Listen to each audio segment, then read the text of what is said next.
시청자 여러분 안녕하십니까. 이슈와 화제입니다. 저는 김경섭입니다. 6.3 대통령 선거 공식 선거 운동이 시작됐습니다. 민주당 이재명, 국민의힘 김문수, 개혁신당 이준석 등 정당 후보들 7명이 등록을 해서 표밭을 누비고 있습니다. 계엄령과 탄핵으로 이루어진 이번 선거는 역사적 의미가 적지 않습니다. 또한 미국과의 관세전쟁, 심각한 민생 문제 등 해결해야 될 과제도 산적합니다. 또한 지역에서는 인구 감소와 지역 소멸을 타개하기 위한 정책에 대해서도 관심이 높습니다. 이번 대통령 선거의 이슈들을 중심으로 진단하고 전망해 보겠습니다. 오늘 나오신 신문 소개해 드리겠습니다. 먼저 박기용 프레시안 전북본부 국장입니다. 안녕하세요. 예, 안녕하세요. 반갑습니다. 네.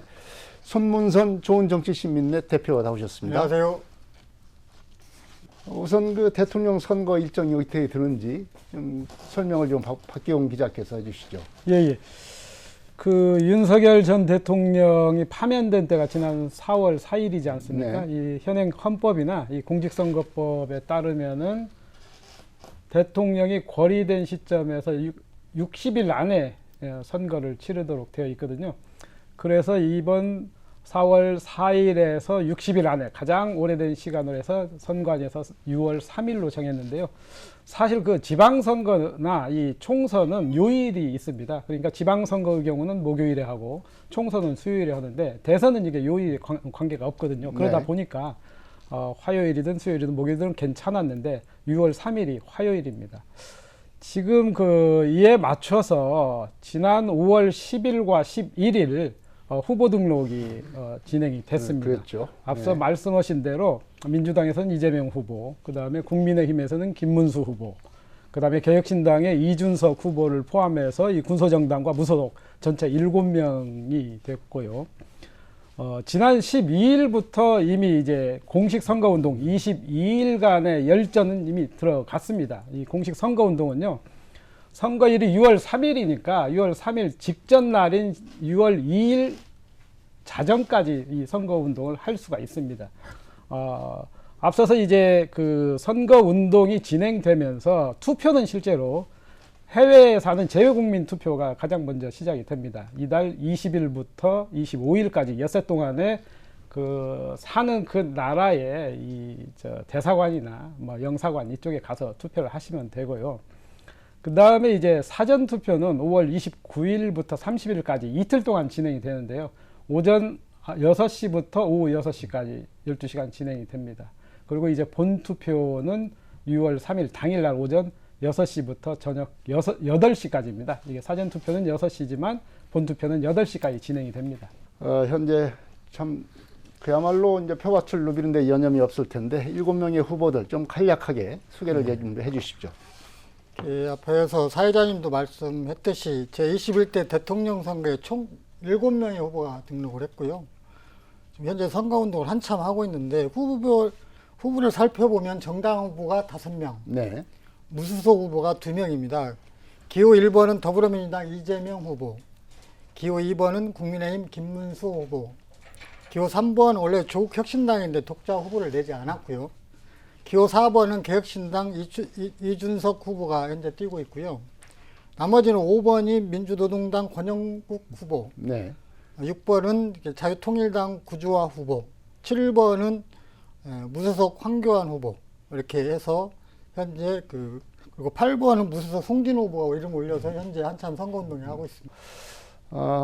참 국민의힘 여당이죠. 구여당. 현재는 여당이 아니지만 대선 후보 갈중에서 참 여러 가지 홍역을 치렀습니다. 이제 공식 절차를 거쳐서 선정된 후보를 외부의 다른 후보로 교체하려다가 결국은 이제 당원 투표에 의해서 저지가 돼서 결국은 김문수 후보가 결정됐지 않습니까? 이런 보기 드문 사례를 어떻게 평가를 하시는지 우선 그 얘기부터 좀 하고 넘어갈 필요가 있을 것 같아요. 박기용 기자님, 어떻게 지금 살면서 이런 상황을 좀 본 적은 있습니까? 그래서 제가 한 20여 년 정치판에 이게 취재를 했는데 이런 상황은 뭐 사실 처음이고요. 네. 국민의힘 당원들조차 이 헌정사상 이 초유의 일이다. 또 민주당은 뭐 아주 세게 문제를 제기하고 있죠. 사실은 뭐 국민 모두가 말하는 이 막장 드라마의 한 편 아니냐, 뭐 이렇게 생각이 좀 드는데요. 이 막장 드라마가 시작된 때가 지금 5월 10일, 그러니까 유권자의 날이 5월 10일이에요. 네. 느닷없이 새벽 1시에 그래 국민의힘 비대위에서 그 경선 과정을 거쳐서 김문수 후보가 선정이 되지 않았습니까? 네. 대선 경선 후보로 선정이 됐는데 이 경선 후보를 아예 그냥 취소를 해버립니다. 이게 뭐 마치 정말 쿠데타에 준할 정도로 이게 취소가 되죠. 그리고 나서 새벽 2시에 이제 국민의힘에서 새로운 대선 후보 선출을 위해서 공고를 냅니다. 공고를 내는데 이게 이제 새벽 3시부터 4시 사이에 등록을 하라. 네. 이런 그 뭐 어떤 군사 작전처럼 이렇게 신속하게 이게 진행이 됩니다. 공고 기간이 2시간밖에 안 되는 안 되죠. 아주 네. 초유의 일이 벌어졌죠. 그런 상황에서 이제 한덕수 전 총리 그 당시만 해도 이제 그만두고 총리를 그만두고 무소속 예비 후보로 네. 있었는데 이제 한덕수 전 총리가 국민의힘에 입당을 하고 또 서류를 내서 등록을 유일하게 혼자 합니다. 그 서류가 무려 32가지라는 거 아닙니까? 이게 도대체 뭐 새벽에 뭐 확보할 수 없는 서류들인데 이 서류를 다 확보를 해서 등록을 혼자 합니다. 그리고 새벽 4시 40분에 이제 국민의힘 차원에서 공식 선거 대선 후보로 공식 이제 발표를 하게 되죠. 이게 정말로 이 뭐 국민의힘 뭐 당원들조차도 이런 일이 있었는지 모르게 깨어나 보니 후보가 바뀌어 있더라. 이런 뭐 사상 초유의 코미디와 같은 상황이 벌어졌는데 이게 이제 등록은 해서 이 후보가 됐지만 이게 당원들의 추인 과정이 좀 있습니다. 네. 당원들에게 마지막으로 물어보는 과정에서 이제 당원들이 한덕수 후보보다는 김문수 후보가 낫다라고 해서 거기에 이제 그 반대를 함으로써 다시 김문수 후보가 공식 선거 운동하기 직전 하루 전날에 이제 복귀를 해서 최종적으로 국민의힘 대선 후보가 되는 이런 어떤 강제적 인위적인 뭐 후보 교체가 이제 실패하게 된 거죠. 그러니까 한간에는 뭐 권영세 비대위원장, 그 다음에 이 권선동 원내대표, 이 쌍권총이라고 하지 않습니까? 쌍권총의 불발탄이다. 쌍권총이 후보를 교체하려다 교체하지 못했다. 이런 이야기가 나오는데 사실은 제가 이제 국민의힘도 한번 취재를 해보면은요, 나름대로 속사정이 좀 있습니다. 왜 그러냐면 그 당시만 해도 한덕수 전 총리의 지지율이 김문수 당의 경선 후보 지지율보다 상당수 좀 높은 높았죠. 것도 있고 네. 또 낮은 것도 있거든요. 이러다 보니까 현실적으로 이거 후보를 교체해야 하는 것 아니냐, 뭐 이런 이야기들이 좀 많이 있어서 국민의힘 도당 관계자들조차도 이건 뭐 어쩔 수 없는 상황이지 않느냐, 뭐 이런 그 나름 그냥 이해를 하려는 이런 모습들이 좀 보였습니다. 그런데 이게 문제는 이제 절차적 정당성에 문제가 있지 않습니까? 그러다 보니까 당원들이 이제 그건 안 된다 이렇게 해서 제동을 걸었는데 국민의힘의 내란과 계엄에 대한 사과와 반성은 없이 차기 정권을 재창출하려는 이런 욕심, 다시 말하면 권력욕에만 이렇게 잡히다 보니까 이런 사달이 난 거 아니냐, 이렇게 생각이 좀 듭니다. 네. 네. 지금 박기홍 기자께서 이제 그 과정과 더불어서 좀 평가를 해주는데 우리 손문선 대표께서는 정말 이걸 어떻게 평가를 하십니까? 시민사회단체의 시각에서 어떻게 보십니까? 좀 어이가 없는 일이 좀 발생을 했고요. 어쨌든 자당 후보가 3번의 경선을 통해서 선출됐잖아요. 네. 이 후보 단일화를 않는다는 이유를 들어가지고 끌어내렸지 않습니까? 그것도 친윤계 당권파들이 나서가지고 저는 이렇게 결국은 당원들에 의해서 당내 권력파들의 쿠데타가 어떤 실패를 했지만 아마 대한민국 정당 역사에 처음 있는 일이고요. 있을 수 없는 일이 저는 벌어졌다고 생각을 합니다. 이번 사건은 친윤계 당권파의 강제 후보직 찬탈이고 쿠데타라고 저는 평가를 하고 싶고요. 전 정부의 비상계엄이라는 친위 쿠데타로 지금 현재 조기 대선이 좀 치러지고 있는데 이에 대한 반성은 전혀 없고 이런 일이 또 발생을 했어요. 국민의힘 지도부가 정당하지 않는 방법으로 후보 강탁을 왜 벌렸을까? 많은 국민들은 뒤에 윤석열, 김건희 부부가 압력을 작용한 거 아니냐 이렇게 평가를 하고 있고, 현재 윤석열 같은 경우 내란 혐의로 재판을 받고 있잖아요. 그리고 김건희 같은 경우도 이제 수사가 진행되고 특검까지 아마 앞으로 이루어질 것 같은데, 이런 상황에서 국민의힘 후보가 자신의 구미에 맞는 사람이 되어야 앞으로 있을 사법적 칼날을 피해갈 수 있다라고 저는 생각을 했을 것 같고요. 당권파, 쌍권총이라고 하는 당권파들은 대선 결과가 어떻게 되든 대선 이후에 당권을 어떻게 하면 장악할 거냐, 여기에 대한 욕심이 좀 빠졌다고 생각하고, 그런 욕심에 의해서 서로 마저 떨어지다 보니까 이런 일을 벌였다고 저는 생각을 합니다. 네. 그야말로 정당의 쿠데타라고 하는 것이 이렇게도 좀 벌어질 수 있구나 하는 것을 우리가 지난주 며칠 사이에 좀 볼 수가 있었습니다.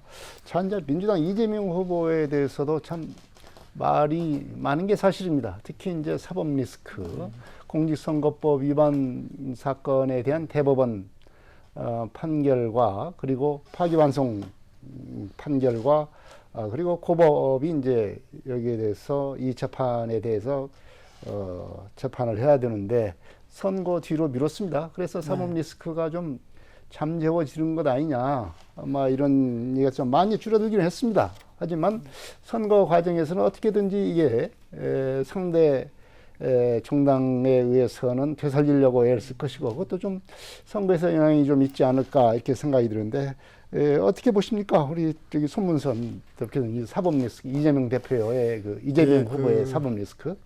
법원에서 더불어민주당 이재명 후보 변호인단이 제출한 재판 기일 변경 신청서를 받아들였잖아요.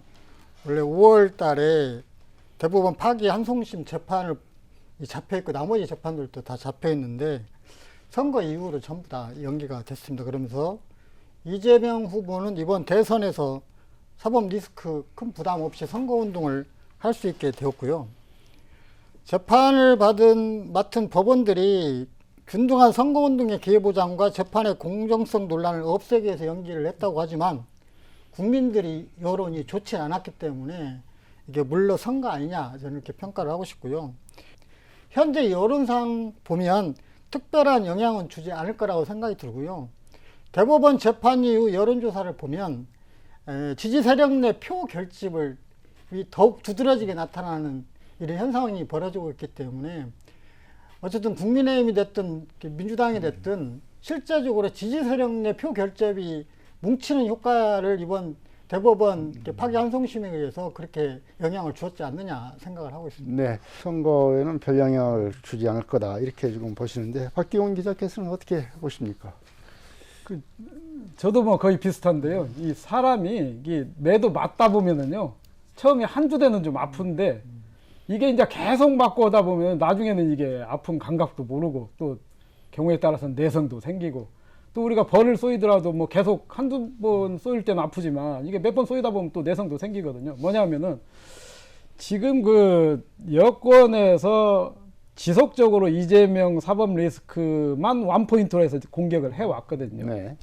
그러다 보니까 처음에는 이제 국민들도 이게 뭐가 있다, 뭐가 문제가 된다, 사법 리스크로 후보가 날아갈 수도 있다, 뭐 이렇게 걱정을 했는데, 이게 계속 가다 보니까 이거 왜 이래, 이거 뭐 여권이 이게 정략적인 공격 아니냐, 이런 뭐 여론이 좀 돌다가 이제 말씀하신 대로 이 대법원이 파기환송을 유죄 취지로 했단 말이에요. 그게 유죄 취지도 거의 뭐 사실상 유례가 없는 상황인데 유죄 취지로 하다 보니까 이건 정말로 여권이나 이 사법권에서 정치의 사법화된 거, 아니 사법의 정치화된 거 아니냐, 이렇게 이제 반발하면서 오히려 이게 이제 이재명 후보에게 오히려 기회가 되는 이런 상황이 저는 될 것 같다. 그래서 이재명의 사법 리스크는 이미 뭐 저는 크게 영향을 받지 않을 것이다. 사법 리스크는 사라졌다. 네, 뭐 그게 이렇게 보는군요. 했다고 네. 보는 것이죠. 뭐 네. 앞으로 뭐 민주당은 그러지 않아요. 지금 뭐 지금 앞으로의 시간은 국민의 시간이다. 이 사법부나 다른 것에 시간이 없다. 그러니까 국민이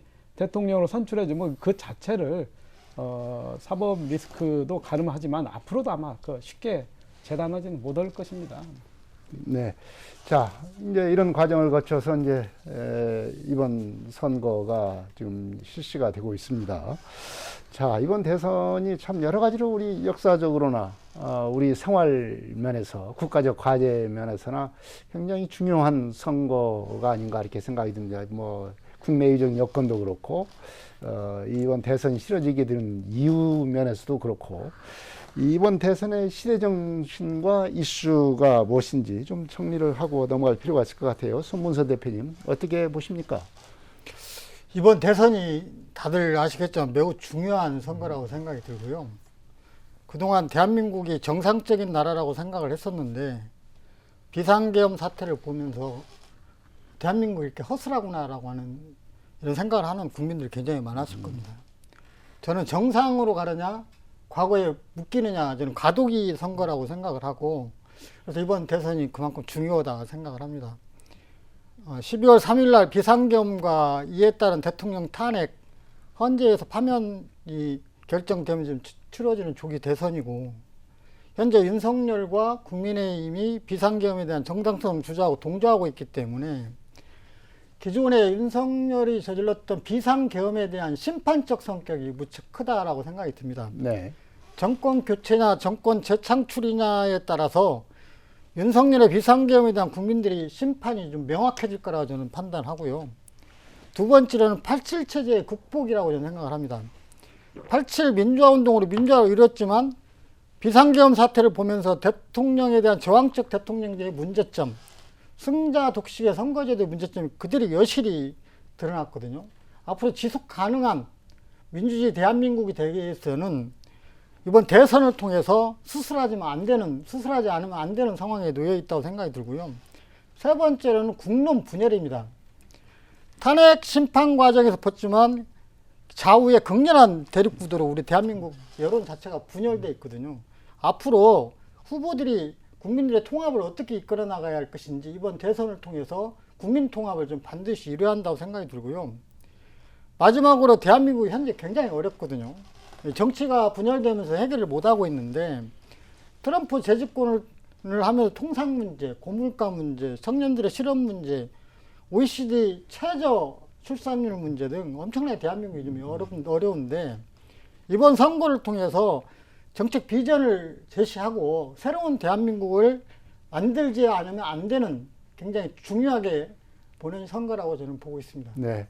정말로 이번 선거가 이전의 대한민국과 다른 아주 새로운 대한민국을 만들어야 될 그런 과제를 가지고 있다는 말씀인데 박기용 기자께서는 네. 이번 선거의 시대 정신과 이슈 어떻게 보십니까? 저도 뭐 비슷한데요. 저도 이제 통합이 굉장히 중요한 화두로 떠올랐다는 건 저도 이제 비슷하고 첫 번째는 저는 이제 일상의 회복, 네. 일상으로 되돌아가는 중요한 마지막 그 어떤 결승점이 이번 선거다. 그동안 뭐 비상계엄 그리고 또 대통령 파면 이 과정에서 이 진영 간 논리, 진보 진영과 보수 진영 간의 극단의 논리가 지금 통용되면서 이 국민 전체가 지금 두동강 나지 않았습니까? 갈등과 마찰이 심해지고 또 혼란과 뭐 어떤 서로의 어떤 파국에 치달을 정도로 서로의 갈등 이게 심했기 때문에 저는 이번 선거를 통해서 일반 국민들의 일상의 회복, 일상으로 되돌아가는 선거의 의미가 있다라고 보고요. 두 번째는 이제 아까 말씀하신 대로 통합의 시대 정신을 좀 누가 되든 간에 좀 살려내야 할 것이다. 이게 이번 과정도 굉장히 혼란스럽고 혼미스러웠지만 저는 이게 대선 끝나고 이후에도 자칫하면은 혼란과 마찰이 계속될 수 있다. 그러면 누가 되든 이재명 민주당 후보가 그랬잖아요. 지금 빨간색이든 파란색이든 이게 뭐가 중요하냐. 우리가 서로 마찰 일으키지 말고 갈등 유발하지 말고 이게 같이 함께 가는 게 중요하지 않냐 이렇게 이야기를 했거든요. 마찬가지로 저는 대선 이후에도 이 통합을 이끌어내는 리더십이 필요하다 이렇게 생각하고 그리고 이제 경제 활성화는 지금 뭐 서민들이나 자영업자들 사는 게 지금 지옥이거든요. 뭐 하루하루가 정말 뭐랄까요, 저 전쟁터와 같은 이런 삶을 살고 있기 때문에 이 대선을 기점으로 해서 이 경제 성장의 이 단일 대우를 형성하는 것, 이게 굉장히 중요하다, 이런 생각이 좀 듭니다.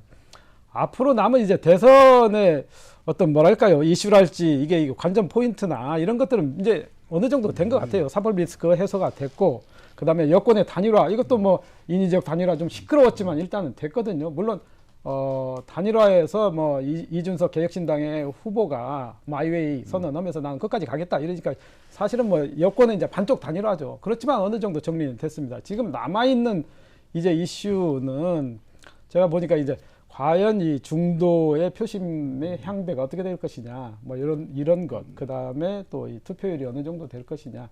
이 중도의 표심이 통상적으로만 한 40%인데 이번 진영 논리가 너무 심하기 때문에 저는 중도 표심이 많이 위축이 됐다라고 봅니다. 그래서 한 30% 정도라고 보면은 누가 이 중도의 30% 중에서 15% 이상을 누가 끌고 가느냐, 이거에 이제 민심이 달려 있다고 보고요. 투표율은 제가 볼 때는 지난번에가 77.1%였어요. 그런데 이번에 80%가 넘어간다면은 이건 야권에 유리할 것이다, 이렇게 생각이 듭니다. 네.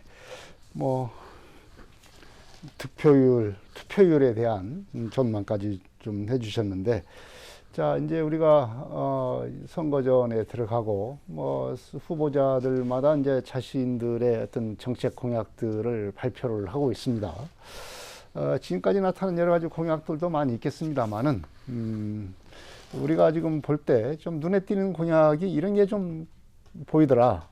이런 걸 좀 소개해 주시고 평가를 해 주셨으면 좋겠어요. 우선 박기용 기자께서 어떤 후보의 어떤 공약은 좀 이런 점에서 좀 눈에 띈다, 이런 거 좀 있습니까? 아니, 저는 전체적으로 네. 굉장히 이번 그 공약이 너무나 허술하다. 이게 번갯불에 콩 구워 먹듯이 지금 대선을 치르는 거거든요. 그러다 보니까 물론 이제 준비할 시간도 없었지만, 그렇다고 해서 이 거대 여야 정당의 공약이 이 정도로 허술할 수가 있는가, 저는 참 그래서 깜짝 놀랄 정도거든요. 사실은 더불어민주당 이재명 후보는 지금까지 공약은 이 전북의 공약은 내지 않았어요. 사실은 호남 공약은 지난 5월 4일인가요? 저 새만금 김제 쪽에 갈 때 그때 공약이 나왔는데, 그때 이제 눈에 띄는 공약은 한 2가지 정도였는데, 저는 이제 그 제3의 금융 중심지를 육성하겠다. 이건 굉장히 우리가 환영할 일입니다. 이건 뭐 윤석열 전 정부에서는 오히려 퇴행적 행보를 걸었었는데 굉장히 강력하게 이야기를 했어요. 또 하나는 이제 새만금의 내부 개발의 대변화, 뭐냐면은 조력발전소 건설을 검토하겠다. 이것은 결국은 조력발전소를 건설을 하면은요, 이 방조제에 약간 손을 대야 합니다. 이런 거에다가 더군다나 이 해수유통도 명문화했어요. 그래서 이런 굉장히 다른 변화가 있었지만 아직까지는 지금 전북 공약은 나오지가 않은 상황이고요. 국민의힘의 지금 김문수 후보 같은 경우는 7대 공약을 냈는데 지난 20대와 거의 대동소이합니다. 거의 비슷해서 이게 뭐 당의 혼란도 있었기 때문에 이해할 수도 있겠지만, 제가 보기에는 아니 공당이 이 정도로 너무나 심각한 거 아니냐, 이게 준비가 이런 정도뿐이 안 되어 있는가, 평소에 전북을 생각할 때 어떤 생각을 하고 있길래 이런 공약, 그 뭐 거의 그 복사해서 붙인다, 뭐 복붙이라고 하지 않습니까? 이런 정도가 나왔고요. 또 하나 이제 개혁신당 이준석 후보는 지금 사실은 뭐 전북에도 오지도 않고 여기에 대해서 이야기도 하지도 않고 있습니다. 저는 굉장히 이번에 정말 그 3명의 그 대진표 3명의 이 거대 여야 정당들의 공약은 점수로 따지면 진짜 한 40점 정도, 이런 정도 주고 싶은 상황입니다. 네, 상당히 그 점수를 박하게 주는 것 같습니다. 손문선 대표님은 어떻게 눈에 띄는 공약을 좀 믿고 평가를 좀 해주십시오. 지금 5월 12일 선거운동이 시작되면서 각 후보별로 있는 10대 정책 공약을 발표를 했거든요. 그리고 실질적으로 18일 날 정도 되면 공약집이 네. 발행이 되기 때문에 각 지역별로 구체적 공약은 그때 살펴보면 될 것 같고요. 각 후보가 제시한 10대 공약을 보면 더불어민주당 이재명 후보는 AI에 중점을 맞추고 있고요. 그리고 김문수 후보는 친기업, 그다음에 이준석 후보는 작은 정부의 1순위 공약으로 현재 제시를 하고 있는데 후보별 10대 공약을 구체적으로 살펴보면 너무 많기 때문에 간략하게 정리를 하면 더불어민주당 이재명 후보는 AI 예산 비중에 있어서 민간 투자 100조 시대를 개막을 하겠다 이렇게 얘기했고, K 콘텐츠 지원 강화, 눈에 띄는 건 국회의원에 대한 국민 소환제를 도입하겠다 이것도 있고요. 그 다음에 당연히 들어가는 검찰개혁, 사법개혁을 완수하겠다 이렇게 돼 있고, 또 하나는 코로나 정책자금 대출을 받은 소상공인에 대해서 앞으로 채무나 이런 걸 조정하고 탕감까지 하겠다라고 한 거고, 또 지역 의료 인력 확보를 위해서 지역 의대, 공경의료 사관학교를 신설하겠다. 뭐 주 4.5일제를 도입을 하겠다. 간병비 부담 완화, 대학생 등록금 부담 완화하겠다. 이거 있고, 이제 이쪽 환경 쪽으로 보면 2028년 제33차 기후변화 협약 당사국 총회를 우리나라 유치하겠다. 그리고 서해안 에너지 고속도로를 건설하겠다. 이렇게 돼 있고, 국민의힘 김문수 후보는 좀 친기업적 그런 공약이 많습니다. 세계 최고 수준의 투자 환경을 조성하고 취임 즉시 한미 정상회담을 하겠다. 노사 기반으로 52시간, 주 52시간 근로시간을 개선을 하겠다라고 하는 거고, 산업용 전기료 인하하겠다 이런 것도 나오고요. 그리고 김문수 후보도 AI에 같이 투자를 하는데, AI 청년 인재 20만 양성, 뭐 100조 조성 펀드를 만들겠다 이렇게 돼 있고, 또 하나는 소득세 감면, 중산층 감세 정책도 많이 발표를 하고 있어요. 그리고 환경부를 기후환경부로 개편하고 국회의원 불체포 특권을 폐지하겠다 이런 공약을 발표했고요. 개혁신당 이준석 후보는 작은 정부 기조를 좀 말하고 있는데, 19개 현재 부처를 13개로 줄이겠다. 뭐 사회안보 전략 제3부 부총리제를 도입하겠다 이렇게 발표를 했고요.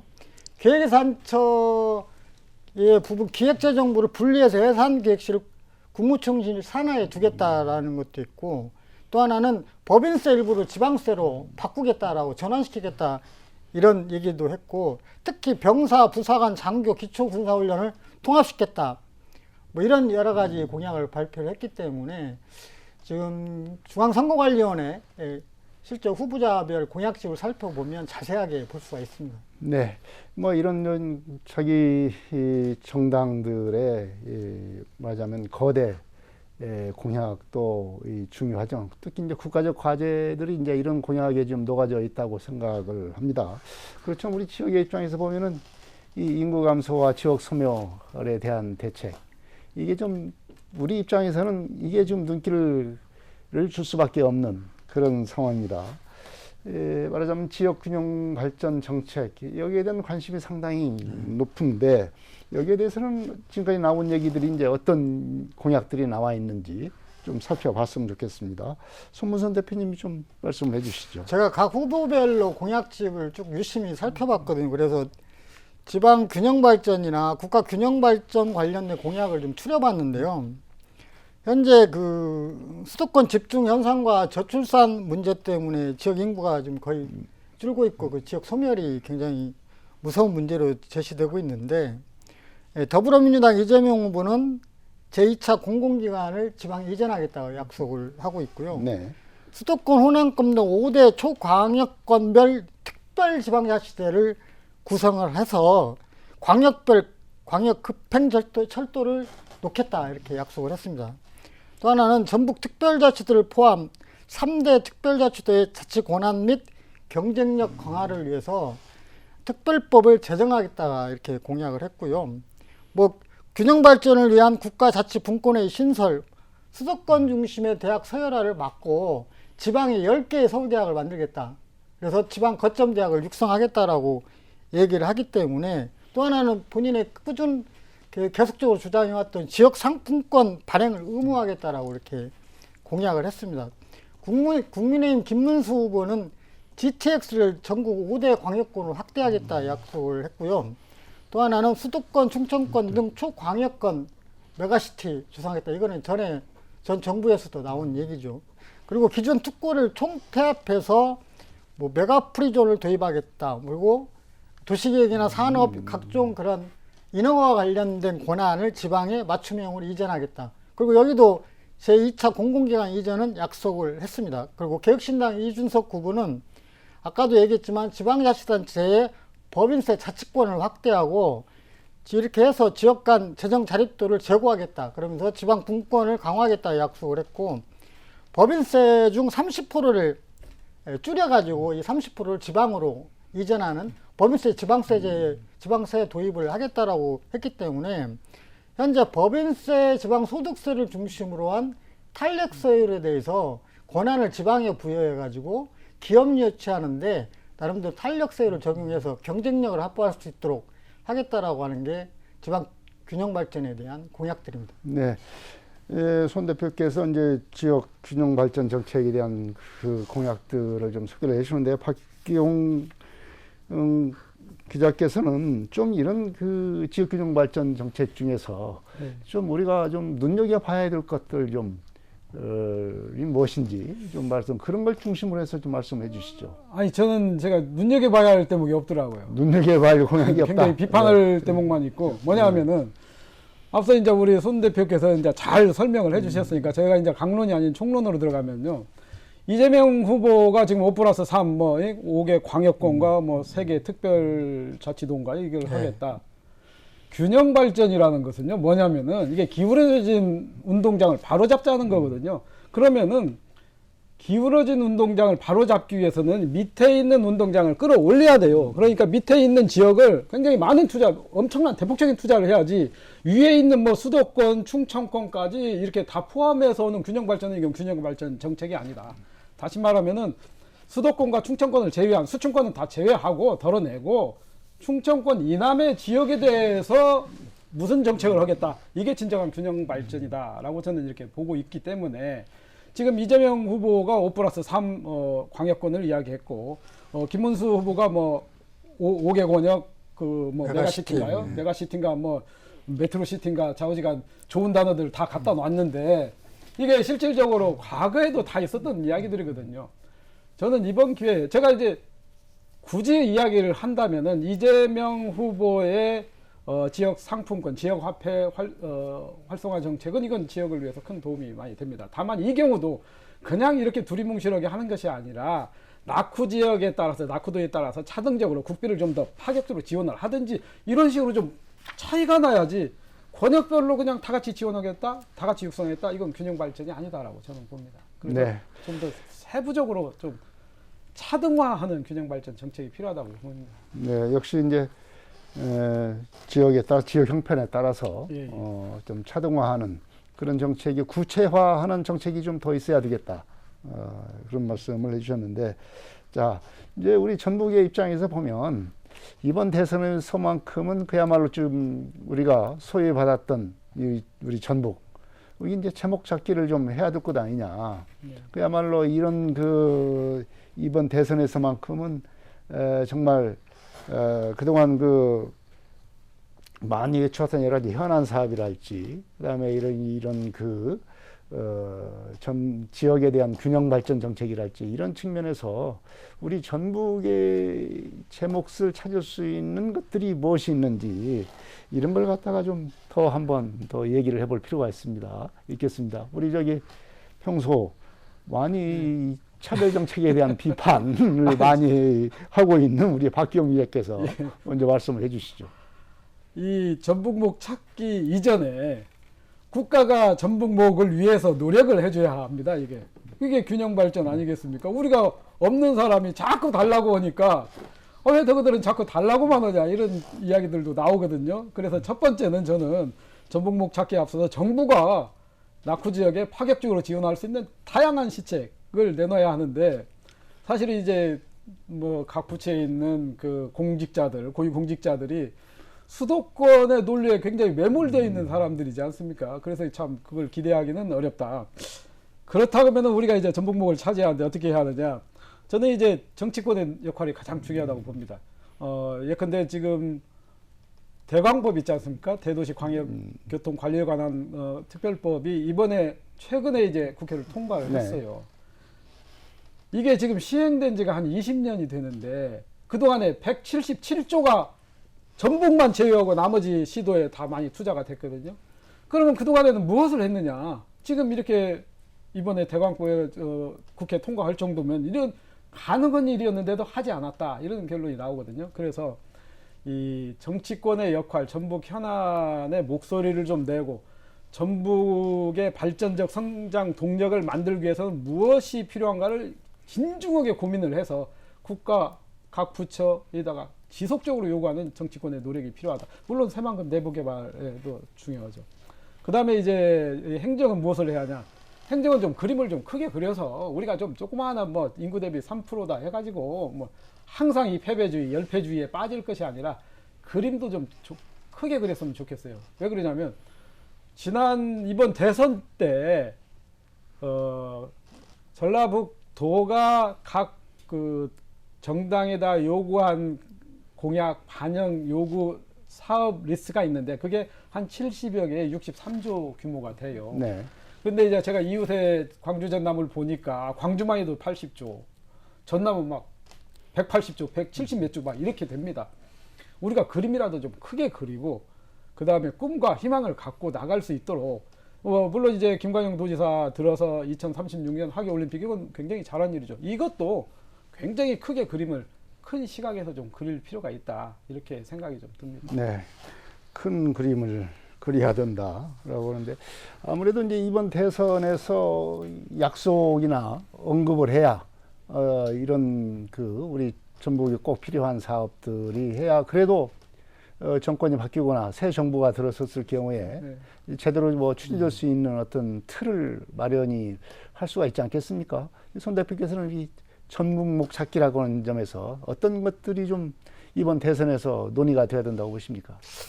어쨌든 이번 대선에서 아까 앞에서 패널께서 말씀하셨지만 전북이 힘들잖아요. 인구도 갈수록 줄고 청년들은 갈수록 다 일자리가 없어 지역을 떠나는 상황인데 전북에 대한 미래 성장이나 이런 것들이 좀 제시가 될 필요가 있습니다.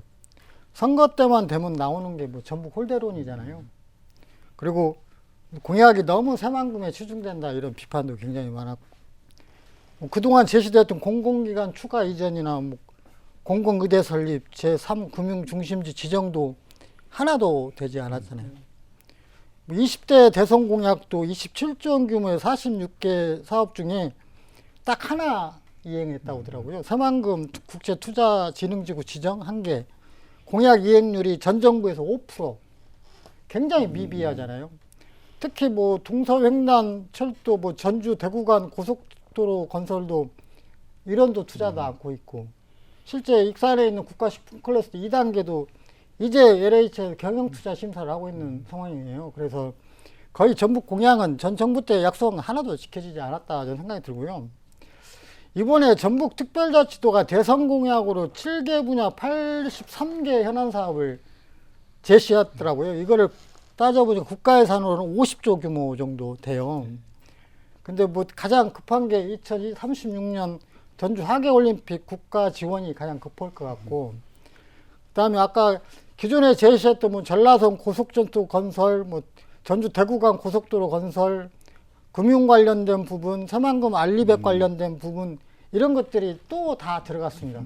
그래서 공약이 되풀이되고 있다라고 하는 평가를 받을 수 있는데, 특히 이제 우리 지역이니까 익산 같은 경우는 익산 왕궁, 뭐 K 에코토피아 자연환경 보건 사업이 들어가 있고, 뭐 익산역 복합 환승센터 이런 것들 지역 공약이 들어가 있는데, 현재 그 여야 모두가 전북 공약을 공식적으로 제시한 건 없습니다.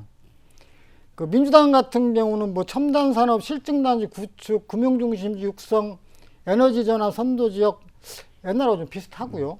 국민의힘 같은 경우도 에너지 바이오 뭐 이런 분야고 관광 경쟁력 제고 부분인데 실제적으로 구체적으로 어떻게 하겠다 이렇게 제시한 건 없어요. 그래서 5월 18일 날 이제 각 그 후보별로 정책 공약집을 발표를 하거든요. 그래서 전라북도에 있는 행정기관, 정치권, 특히 국회의원들께서 전북의 공약들이 좀 제대로 제시될 수 있도록 지금부터 좀 발로 뛸 필요가 있다 이런 생각을 하고 있습니다. 과연 도내 지지율은 각 정당별로 어떻게 나타날 것인가. 이것도 좀 하나의 관심사가 될 것 같습니다.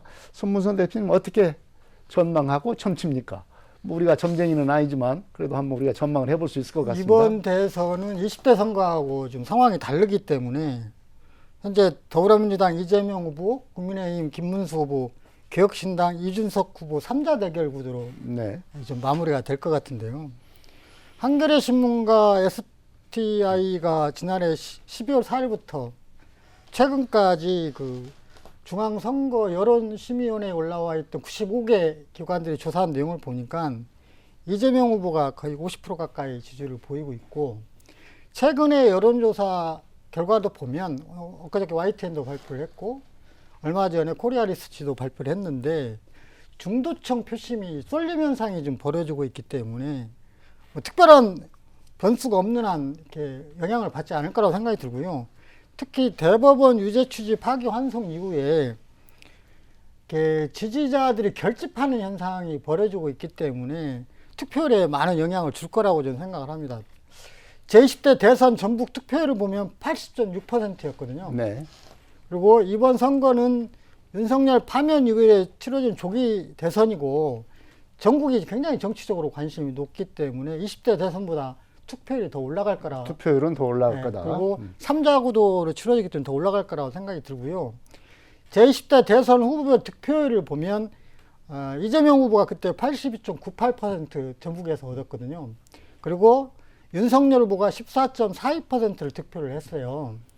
근데 이번 선거가 내란 세력에 대한 심판의 의미도 크고 이거에 대한 전북 도민의 민심 상황도 그러기 때문에 김문수 후보가 이렇게 뒤늦게 계엄에 대한 사과를 했지만 아직도 윤석열이 제1호 당원이고 그 선거 캠프에 같이 동조했던 세력들의 윤핵관들이 그대로 현재 선거를 같이 뛰고 있기 때문에 특별한 이거에 대한 반항을 일으키기는 무척 어려울 거라고 생각이 들고, 현재 그 이준석 후보가 그때 국민의힘에서 가져갔던 보수표를 일부 흡수하기 때문에 실제적으로 국민의힘에서는 20대 선거만큼 득표를 하기는 무척 어려울 거라고 저는 판단을 해서 이런 상황이 계속적으로 전북에서도 영향을 받아서 앞으로의 그 더불어민주당 표 쏠림 현상이 그대로 드러날 것 같고 국민의힘을 지지했던 보수표들이 분산되는 이런 현상이 앞으로 결과로 나오지 않을까 생각을 합니다. 네.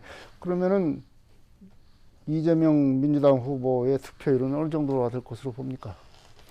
그때 82.98%가 나왔었잖아요. 전 선거 때. 이걸 비슷하든지 상회하든지 아마 그럴 거라고 보고 있습니다. 그보다는 비슷하거나 높아질 거다. 네. 네. 박기용 기자는 어떻게 보십니까? 지금 민주당의 목표가 지금 쌍끌이 90이잖아요. 네. 투표율 90에 득표율은 93%거든요. 왜 93이 나왔냐면요.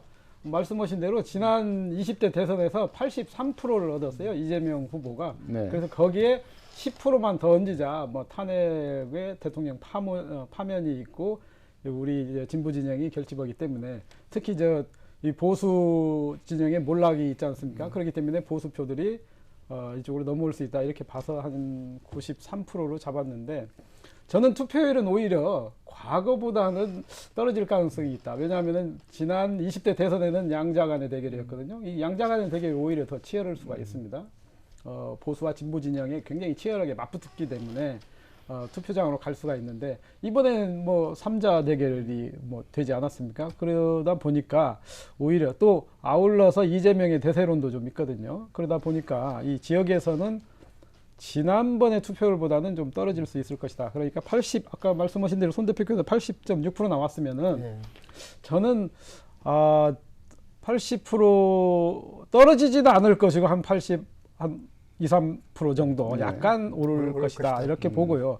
득표율은 사실은 그 93%는 저는 나오기는 어려울 것이다. 아무리 그래도 이 보수의 그 기본 지지표가 있거든요. 그렇다 보면 과거에는 이제 10% 정도가 전북의 보수표였는데, 이게 이제 그 이명박 정부 이후로 박근혜, 윤석열로 가면서 15%까지 접근을 하지 않았습니까? 그래서 15% 정도 이게 선거 때 15% 정도가 보수인데 평상시는 한 20%, 25% 된다고 그럽니다. 저는 이제 김문수 후보의 전북 득표율은 두 자릿수는 못 될 것이다. 이번에 두 자릿수는 못 될 것이다. 저는 9% 내지 많아야 10%, 9% 정도 될 것이다.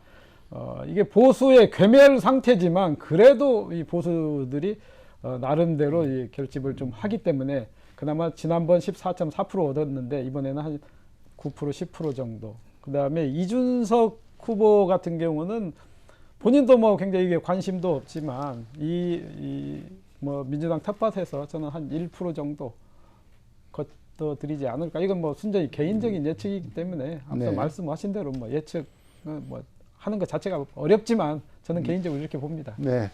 그러면 나머지는 이제 이재명 대표가 얻을 거다.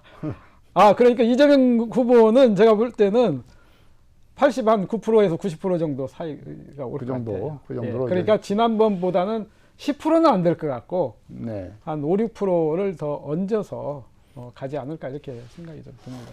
자, 이제 여러 가지 선거의 대선에 대해서 뭐 개괄적으로 우리가 좀 살펴봤습니다. 여러 가지를 살펴봤는데 마지막으로 이번 선거에서 우리 유권자들이 가져야 될 어떤 생각, 자세라고 할까요? 어떤 마음가짐으로 이번 대선에 임해야 될 것인가? 그런 정리의 말씀으로 좀 해주시기 바랍니다. 그래서 손무선 대표께서 말씀해 주시죠.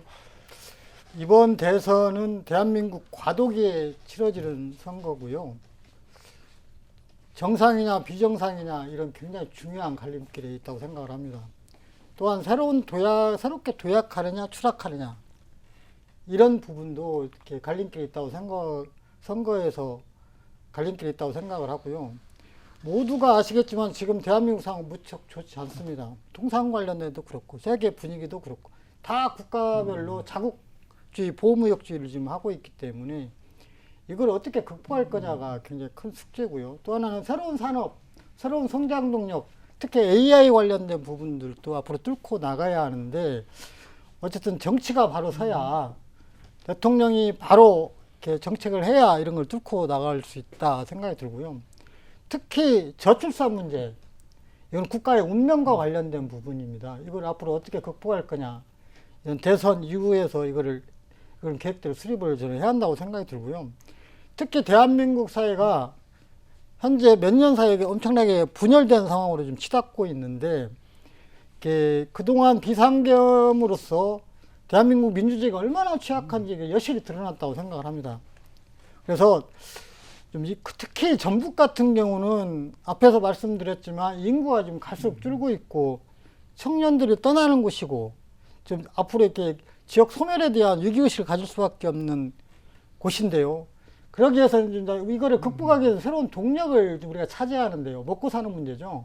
그래서 이번 대선에 정확한 공약을 제시를 해서 앞에서도 얘기했지만 전북에 대한 미래 비전을 좀 제시가 돼야 한다고 생각을 합니다. 그래서 이번 대선은 전북을 위해서도 대한민국을 위해서도 매우 중요한 선거이기 때문에 시민 여러분들께서 적극적으로 좀 참여를 해줘야 한다고 생각을 합니다.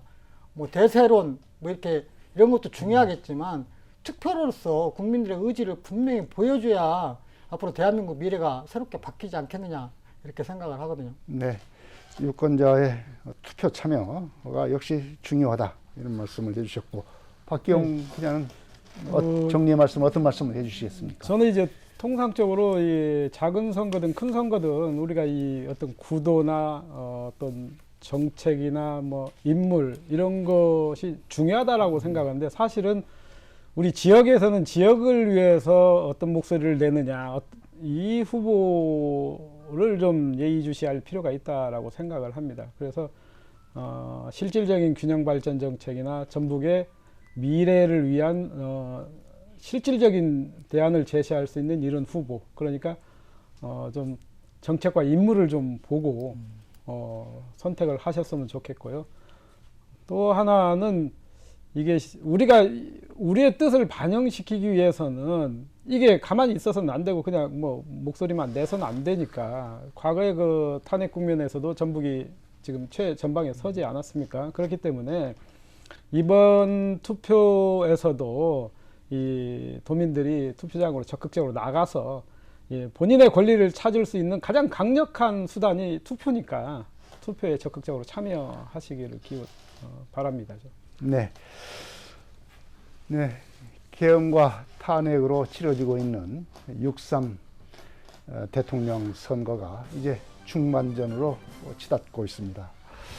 국민들이 민주주의와 민생 회복이라고 하는 시대적 과제에 대해서 어떤 판단을 내릴지 주목되고 있습니다. 또한 인구 감소와 지역 소멸이라고 하는 지역 문제에 대해서도 어떤 정책을 내놓을지 후보자들에는 관심도 크다고 하겠습니다. 계속되고 있는 선거전을 통해서 윤곽을 드러내는 이런 공약과 인물에 대해서 많은 고민을 해주시기 바랍니다. 이슈와 화제 여기서 마치겠습니다. 지금까지 손문선 좋은정치시민의 대표 그리고 박기홍 프레시안 전북본부 국장이었습니다. 두 분 고맙습니다. 네, 감사합니다. 이슈와 화제 여기서 마치겠습니다. 시청자 여러분 안녕히 계십시오.